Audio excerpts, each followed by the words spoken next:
cattle rustling, from those who always kill the Fulani herdsmen and steal their cows. But that, around the time, was like, a bad idea in the sense that there were armed Boko Haram terrorists, ISWAP, who initially was said to have accused the Fulani terrorists, that means the Fulanis or Fulani herdsmen, of being informants for the Nigerian military. And therefore, they chased them out of Sambisa, and the Fulani and their herdsmen with their AK-47, they started advancing to the Middle Belt and to the south. So it would have been very much sensible for Buratai the Butcher to have used that his much influence at the time to actually crush the armed jihadists, the ISWAP and the Boko Haram at the time, but he didn't in that sense.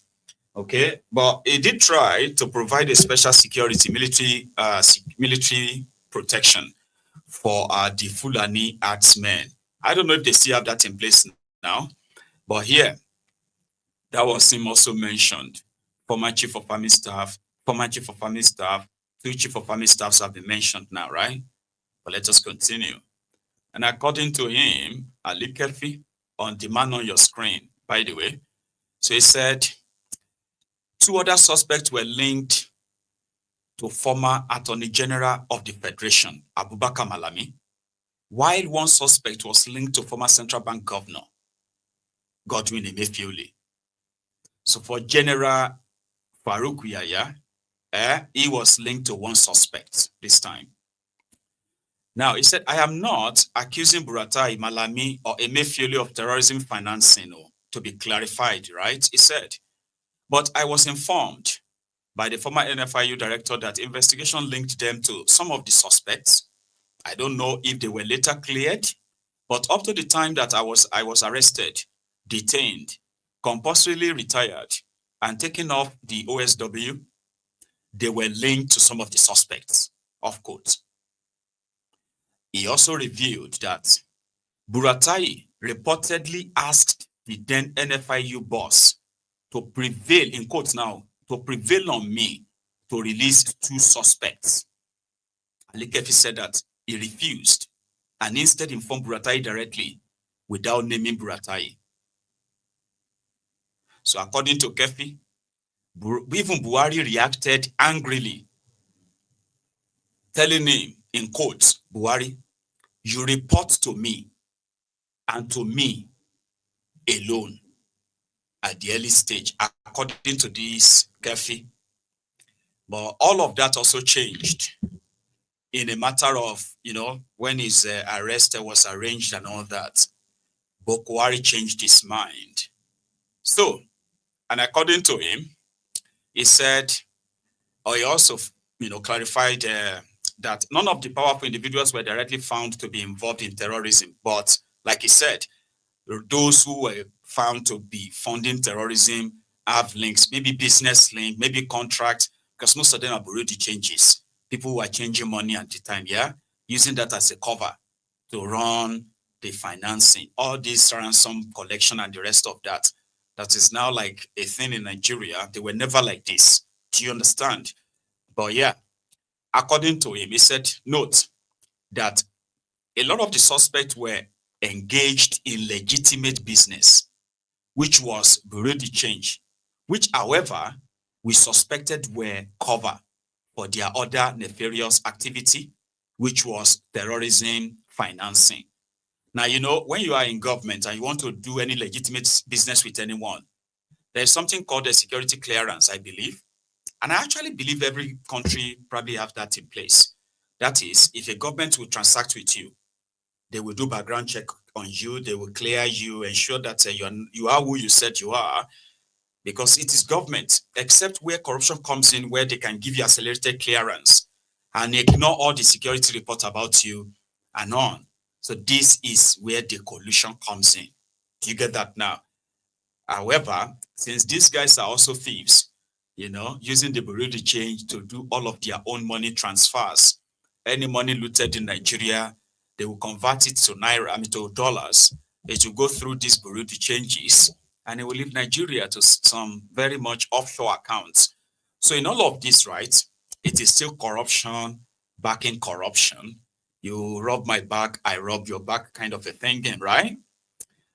Anyway, here, he said throughout the time that I headed the OSW, we did not establish that General Buratai, Emefiole, Malami, or General Yaya were linked with terrorism financing or knew that the suspects that they were linked with were involved in terrorism. At the time, they knew.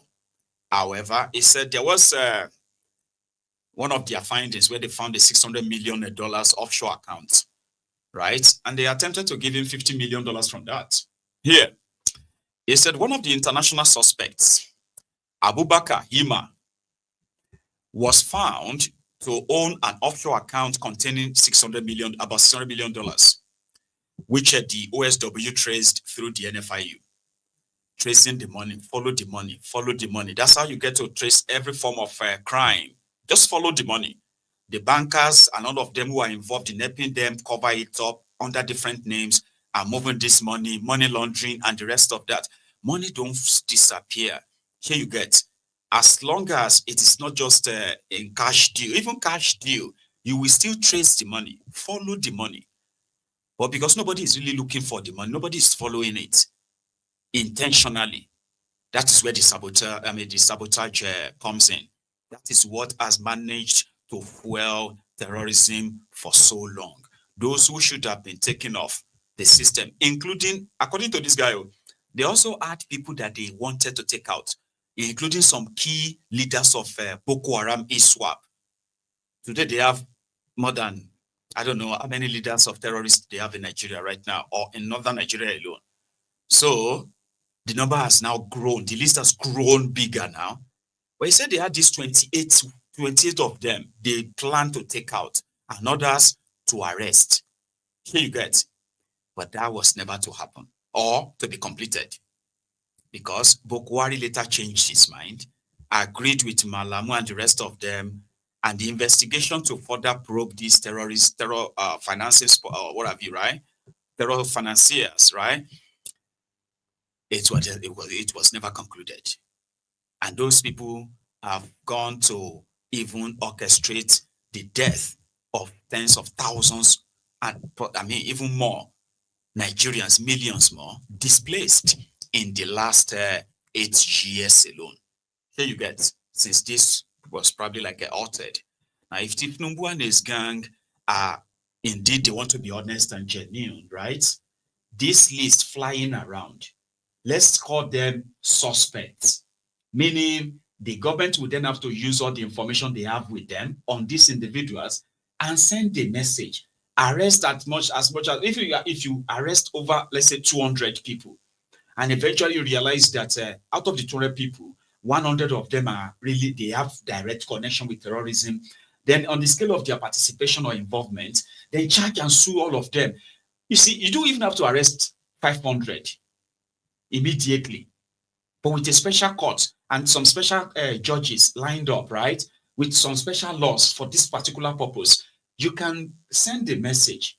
If people like us can have access to all these names, all this information, sure you get, there are those within government who have more enough to keep these people off like circulation. But that is where the compromise comes in, the sabotage comes in. Because even when the government begins to say, okay, they want to really get them, do you know another thing they are going to, another obstacle? Is going to be the senior advocate of Nigeria, lawyers, senior advocate of, they are ready to collect billions of naira in prolonging the case as much as, finding technical faults to get them off the hook. Nigerian lawyers, Nigerian SANs. That's another obstacle, but the political will needs to be there. The will to say we need to end this nonsense. We are not saying clear everything at once. If you don't have the resources for that, at least make some steps that shows that, you know what, it's going to be a matter of time. Those who are still off your radar right now, sure you get, it will just be a matter of time. They will still be caught. It's not just rhetorics and all that there. We cannot prosecute them in public. We cannot tell you all these things in public. Are you being serious? You have been doing it behind the scenes for years. it has cost lives. It is still actually costing lives as we speak.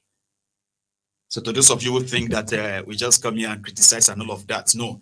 You can also agree with me that they need to show something, giving us excuses why they need peace deal, why they need this, why they have to slow with this for national. All of that are just pure nonsense. There are enough information in the public domain already on this whole thing, that if the government actually have intention, we are not saying they are all terrorist financiers. Anybody could be. I don't want to believe anyone was like accused randomly. No, no, no, no. I am saying that it will be an opportunity for those people to clear their names and for government to get their own corporates. In the long run, those who are off radar, we know that their own days are numbered. How do you do it when you know that you have to begin to arrest state governors, former generals, and so on and so forth? But you have the resources, you have the capacity. So here is what Kefi said. He said they found about $600 million in an offshore account belonging to one of these suspects. So he said he was later told by the then NFIU boss that someone acting for IMA offered $50 million for Nigeria to inform the US that it had no issues with the funds, effectively unfreezing the account. Now, Kefi rejected the offer, you get? But somehow, he said by the time they arrested him, detained him for 64 days, by the time they released him, this is what he found out. He said upon his release from detention, he was informed that the Nigerian government eventually wrote to the US requesting that the account be unfrozen. Who wrote that letter? Who approved it? Here is what Kefi said. He said Buhari told the NFIU boss to reconcile with Malami over their differences. That whatever your problem with Malami is, go and settle it with Malami. Okay? So they took him off circulation so that they could use their influence. Do you see what issue of them being linked to it comes to light now? He said he's not accusing them. But a working government would then go back and say, hang on, is that true? This person that offered $50 million so that the NFIU could help them write the US government and say that $600 million in that offshore account, which US have already flagged as terror funding. US have flagged the money as terror funding. NFIU have flagged the money as terror funding. So rather than for this suspect to prove the source of the money, they went on to offer money to this chief investigator. When he rejected, his own superiors arrested him for 64 days. They put him in detention. No charges, no trial, no nothing. Then they released him and they retired him. Compulsory retirement.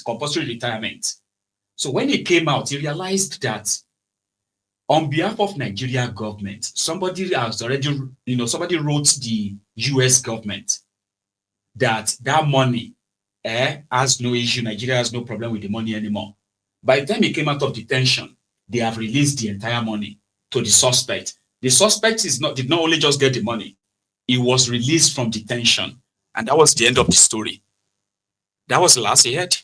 Because, he is no longer part of the investigation. In fact, he's retired, and he could probably just go and write it in his diary, never to know anything anymore that happened. Now, here is the thing. A government that is responsible at this point will say, oh, is it true? That's who wrote the letter? What gave you the clearance? What investigation did you get to make you write that letter?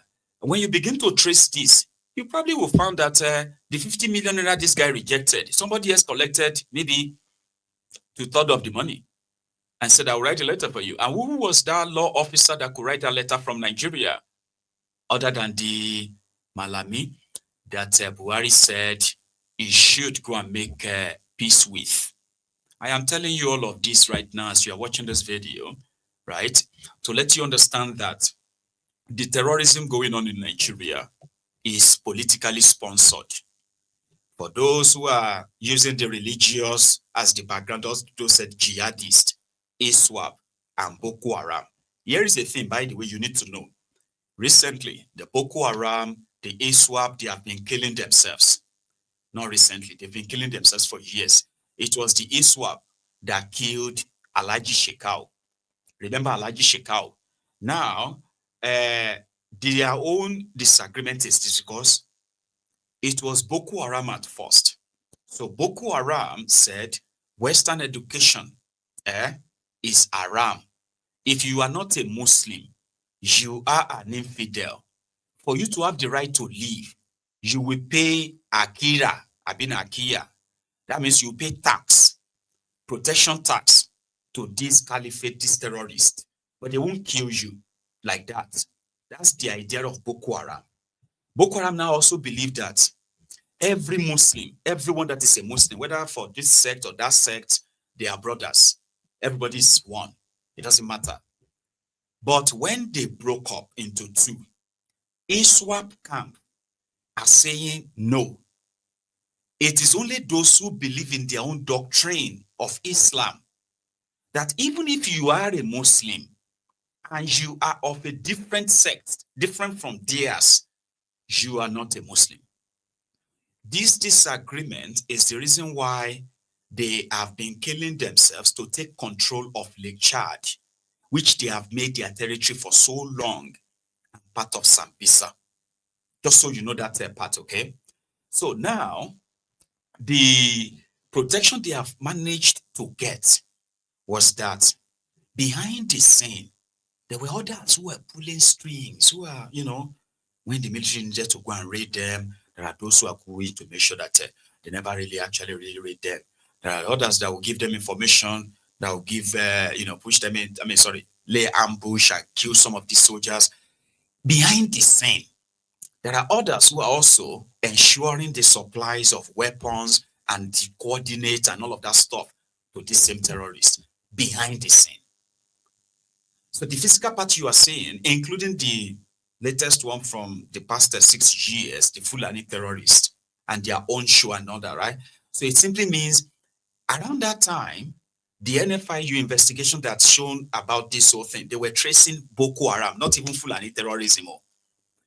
And in their investigation, they also discovered that there were some banks that were actually working. Again, they will say they are doing business, the real change and all of that stuff. Sure, you get.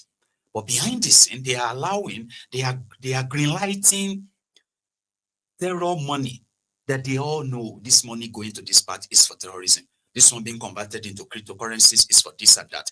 But rather than for them to report it, they don't have to report it because they are all compromised. Sure, you get. And also for the same other thing to actually like flag it, again, won't flag it because at the top there, they will get the green light. All of this behind the scene, while at the same time, using the scarce resources of the country in funding supposedly the same war. Do you get that now? So this information is quite interesting, but there are people that will tell you that it is not new.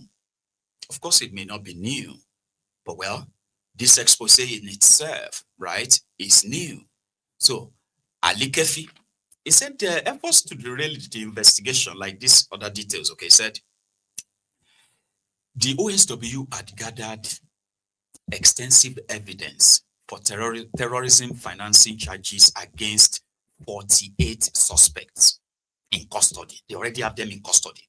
They have everything they needed. Sure, you get. However, they said they faced persistent pressure to downgrade the charges to money laundering, something he believed was designed to divert the case to the EFCC, which at the time was under the influence of Malami and shared by Abdul Rashid Bawa, Malami's relative. You following? I'm not accusing them of funding terrorism, but I'm just telling, that's why you say, Kefi is saying, I'm not accusing them of terrorism, but I'm just saying our investigation could have helped a lot if they didn't use their position to frustrate the investigation. Once they reduce terrorism to money laundering, you understand? What else? What is left? It will be EFCC. They will just look for one money and say, I could not explain for this $10 million. Hey, 6 months in prison. 6 months in prison. Then it won't even go to the prison. They will say, also the time he was detained and all of that. That's it. Boom. They go back funding terrorism. Windy City. It's actually really good to see you. I can't see you, but it's good to hear from you. The Windy City. God bless you, sir. Are you following?